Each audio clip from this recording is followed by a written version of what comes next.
Oke teman-teman, balik lagi dengan saya Fikri Ridho. Seperti biasa saya akan bereaction soal sepak bola Indonesia dan juga tanggapan komentar dari netizen soal sepak bola tanah air. Seperti apa tanggapan mereka? Mari kita simak sama-sama. Let's go!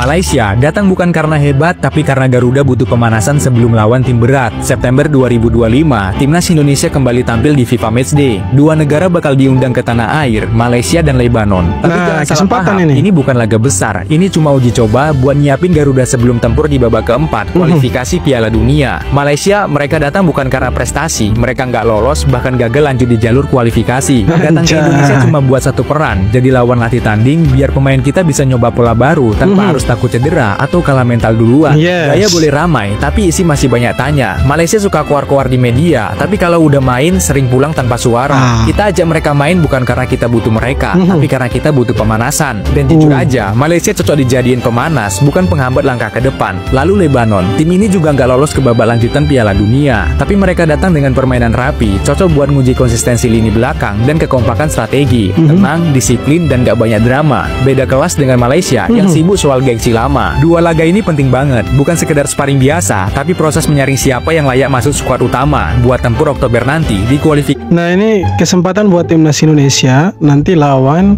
Malaysia ini, karena Tom Haye bilang dia itu kepingin sekali rasa bagaimana timnas Indonesia itu lawan Harimau Malaya itu Malaysia. Ini kesempatan nanti September ini. Persiapan sebelum kita ke ronde keempat lawan Lebanon, salah satu tim dari Timur Tengah. Pas ini. Iya kan, kita bisa dia kasih tunjuk skill kan. Seniornya Indonesia dengan seniornya Malaysia. Siapakah yang lebih hebat?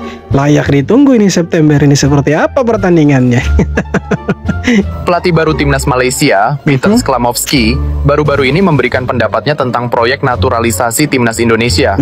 Menurutnya, proyek ini tidak bermakna dan tidak relevan baginya. Pernyataan ini muncul ketika Sklamovski diminta pendapatnya tentang kebijakan naturalisasi yang telah meningkatkan performa timnas Indonesia di level usia muda maupun senior. Bagaimana menurut kalian? Ya wajar kalau memang ya si Peter Sklamovski lah.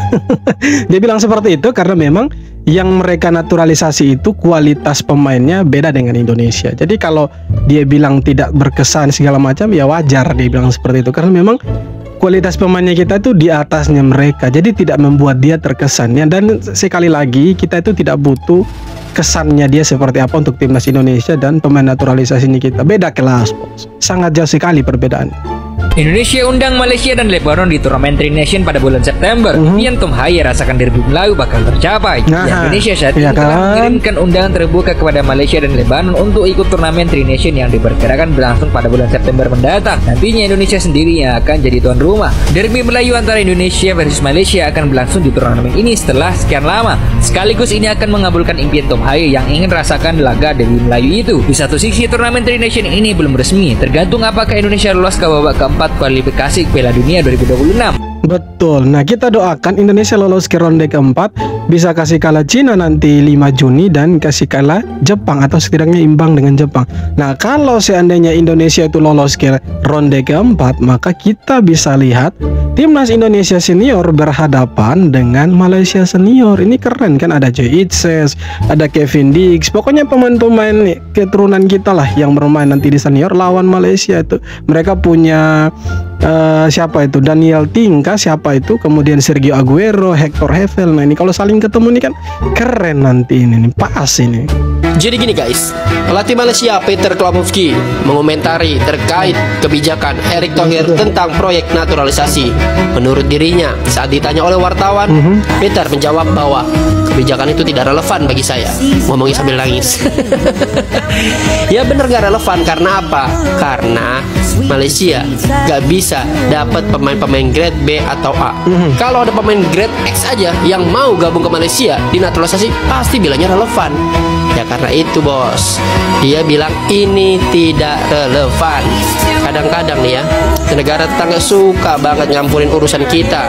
Mungkin karena iri bos. Salam. Ya bodo amat dia mau bilang apapun, tidak mengurangi rasa cinta kita untuk timnas. Bodo amat, persetan ingin dia punya timnas yang tidak maju-maju. Media Vietnam minta PSSI pecat Gerald Van den Berg dari timnas Indonesia.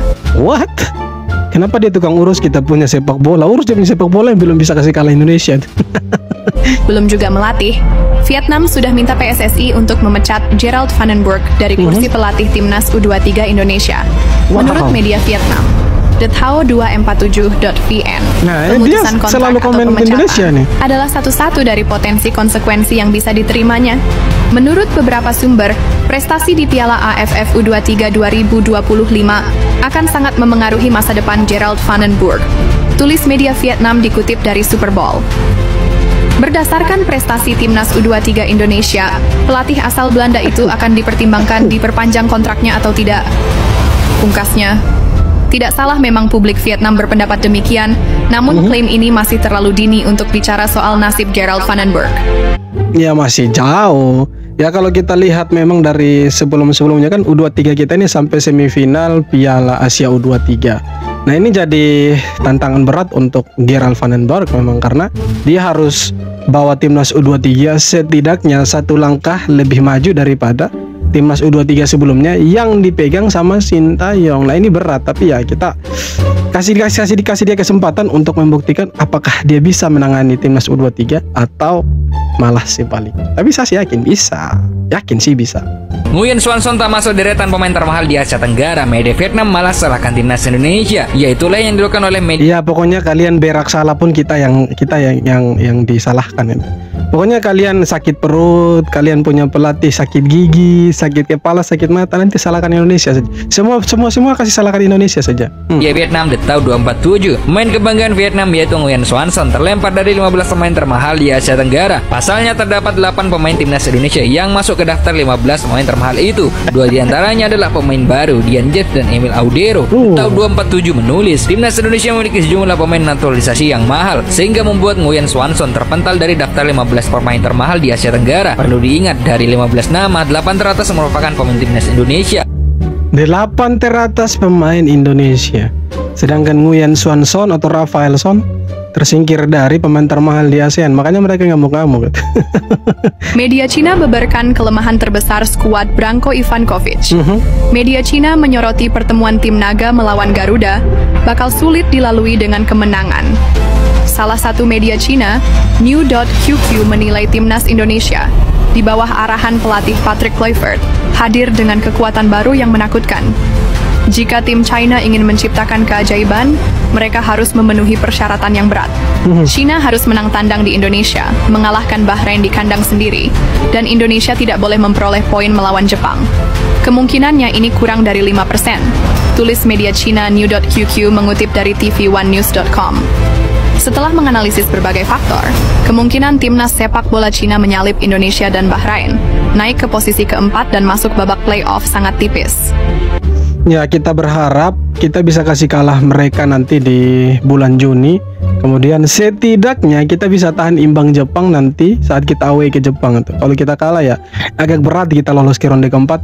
Dan kita harap Cina dan juga si Bahrain ini mereka tidak dapat poin. Ya kita harapnya seperti itu supaya Indonesia dapat keuntungan dan Indonesia lolos itu ke ronde keempat. Supaya apa? Supaya kita bisa punya kesempatan. Ada 2 kesempatan ini, bisa lawan Malaysia ya kan untuk persiapan ronde keempat, dengan kita bisa ya lolos ke Piala Dunia lewat jalur ronde keempat itu. Harusnya begitu. Media Vietnam ngamuk karena pemain andalannya, Nguyen Xuan Son, nggak masuk daftar 15 pemain termahal di Asia Tenggara. Penyebabnya timnas Indonesia, karena 8 dari 15 nama pemain termahal justru diisi pemain Garuda, termasuk Dean James dan Emil Audero. Media The Thao247 langsung nyindir, katanya karena Indonesia kebanyakan pemain naturalisasi mahal. Media Vietnam, ya siapa suruh kalian punya pemain naturalisasi tidak mahal? Salah sendiri, kenapa harus salahkan kita? AC Milan bikin postingan begini di TikTok, benarkah kode untuk rekrut Jesus? Belum lama ini media sosial ramai dengan perbincangan postingan AC Milan di TikTok. Pasalnya AC Milan memposting makhluk anomali Indonesia, tung sahur berseragam AC Milan yang sedang menandatangani kontrak. Netizen pun menduga bahwa ini adalah kode dari AC Milan untuk rekrut Jesus. Bukan itu semakin menguat dengan adanya tanda tangan dengan awalan huruf J. Belum lagi postingan itu diupload usai AC Milan melawan klubnya Jai Venezia. Apalagi ada rumor menyebutkan bahwa AC Milan tertarik dengan Jesus. Gimana menurutmu soal hal ini? Ya, dari sejumlah klub yang memantau JIC, kabarnya mereka akan merekrut JHS dan JHS menjadi incaran beberapa klub top di Italia. Dan mungkin yang paling realistis bisa jadi di Bologna, kemudian Napoli atau AC Milan. Karena kalau kita lihat JHS ini cukup konsisten menjadi kapten pemain reguler di Venezia. Nah ini keren kalau si JHS ini kapten kita itu bermain di klub besar seperti AC Milan, karena pengalamannya, skillnya lebih jago lagi, dan kembali ke timnas pasti lebih gacor lagi tuh. Nah tetangga mana bisa seperti kita? Tidak bisa kita punya tetangga yang baju kuning itu. Madempang akhirnya mengambil langkah tegas. Ia resmi menarik seluruh pemain Thailand dari skuad ASEAN All Stars. Keputusan ini diambil karena rasa sakit hati atas perlakuan yang meremehkan timnas Indonesia. Tak hanya itu, ia juga menyinggung Malaysia yang dinilainya sombong karena enggan mengirim pemain. Madempang akhirnya... Iya, mereka tuh kocak. Mereka tarik mereka punya pemain, justru mereka mau kita sediakan pemain yang terbaik untuk ASEAN All Stars, sedangkan mereka tarik mereka punya pemain terbaik untuk persiapan Piala Asia. Persetan kan, bukan keuntungan untuk kita, kan keuntungannya untuk orang. AFC putar setir di tengah jalan. Yang tadinya butuh tempat netral sekarang bebas rebutan kandang. Tapi kalau yang dapat negara Timur Tengah, waspada aja karena aroma pengaturan mulai mereka. Main di sana tuh bukan soal bola, tapi soal siapa yang bisa atur wasit semaunya. Indonesia bisa rugi besar karena lawan kita bukan cuma pemain tapi juga peluit yang liar. Mereka main keras dibiarkan, kita nyentuh dikit, peluit dibunyikan. Dari penalti halus sampai offside yang disahkan, keadilan di lapangan bisa hilang pelan-pelan. Bukan sepak bola tapi sinetron wasit yang jadi tontonan, yang salah dibenarkan, yang benar dihancurkan perlahan. Kita main dengan semangat dan suara, mereka main dengan aturan yang bisa dibengkokkan semaunya. Wasit bukan lagi penengah, tapi jadi senjata rahasia yang bikin kita megap-megap di tanah berkeringat. Padahal kita nggak minta banyak, cuma pengen tanding yang adil, main di mana aja asal fair, bukan bikin... Tidak, begini, ini AFC ini sekarang mereka penuh dengan mafia. Kenapa mereka itu maunya dirubah venue untuk ronde keempat? Karena supaya mereka tuh bisa atur pertandingan sesuka hatinya mereka. Karena yang pegang AFC itu negara-negara Arab. Bahkan ketua AFC itu kan orang Bahrain, ya kan? Di divisi-divisi yang lain itu dipegang sama orang-orang Arab. Jadi ya ini sekutunya mereka, wajar kalau mereka rubah. Nah ini merugikan Indonesia. Nah syukur-syukur kalau Indonesia jadi salah satu tim dengan poin tertinggi, Indonesia bisa jadi tuan rumah. Nah kalau tidak ya rugilah kita bisa bermain di Arab, dan ya Ahmed Al-Kaf berikutnya bisa mencurangi kita itu. Bisa saja kan, kenapa tidak, kan begitu. Malaysia kecewa lantaran tiket Manchester United versus ASEAN All Stars belum terjual habis, dan menyalahkan pemain timnas Indonesia yang tidak ikut berpartisipasi. Pertandingan ini bisa sangat menguntungkan bagi Malaysia. Stadion berkapasitas sebesar 85.500 kursi bisa menampung banyak fans dari berbagai negara Asia Tenggara lain, termasuk dari Indonesia.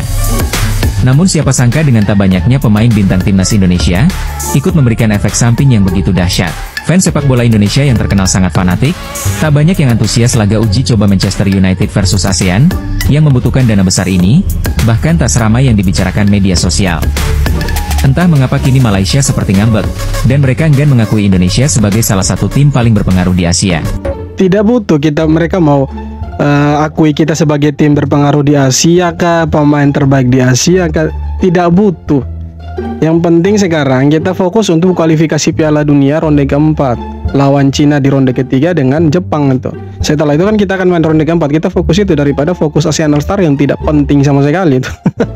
Bisa nggak sih timnas Indonesia naik ke posisi 3 klasemen? Jawabannya masih bisa banget. Sekarang Jepang, Australia, dan Arab Saudi di atas kita, dan Indonesia baru 9 poin. Nah syaratnya kita harus menang lawan Cina, dan doain Arab Saudi gagal menang lawan Bahrain. Kalau itu kejadian, Indonesia bisa finish di posisi 3 dengan 12 poin. Tapi kalau mau lolos langsung ke Piala Dunia, Indonesia harus sapu bersih lawan Cina dan Jepang, sambil berharap Australia terpeleset di 2 laga sisa. Bisa nggak sih tim? Ya kalau kita berharap Australia kalah di 2 pertandingan sisa itu agak berat saudara-saudara, karena mereka pasti akan mati-matian bermain ini karena mereka maunya itu lolos langsung. Dan ya yang paling realistis kalau kita mau lolos ke Piala Dunia itu harus lewat ronde keempat. Nah di sini itu pun berat, kita harus bisa kasih kalah Cina di GBK, dan setidaknya ketika kita away nanti ke Jepang kita bisa tahan imbang Jepang dan jangan sampai kalah.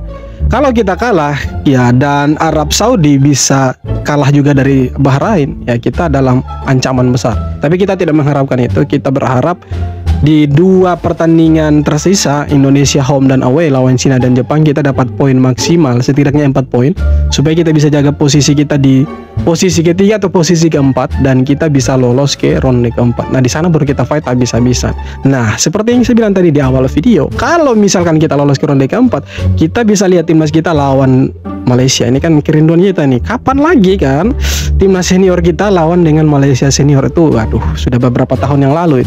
Sekarang kan belum terjadi ini. Nah, kalau misalkan terjadi September itu kan keren sekali. Troll-trollnya tuh akan semakin banyak. Apalagi kalau Malaysia kalah, habislah mereka kita troll. Kemudian kita bisa lolos ke ronde keempat dan kita bisa ya mati-matian di sana dan lolos ke Piala Dunia. Itu harapannya kita semua, semoga bisa tercapai. Dan jangan sombong dulu, karena kalau kita sombong terus nanti tetangga kita bisa troll kita bisa-bisa. Oke teman-teman, sekian video kali ini. Terima kasih banyak sudah nonton, dan yang terpenting jangan lupa untuk subscribe. Thank you.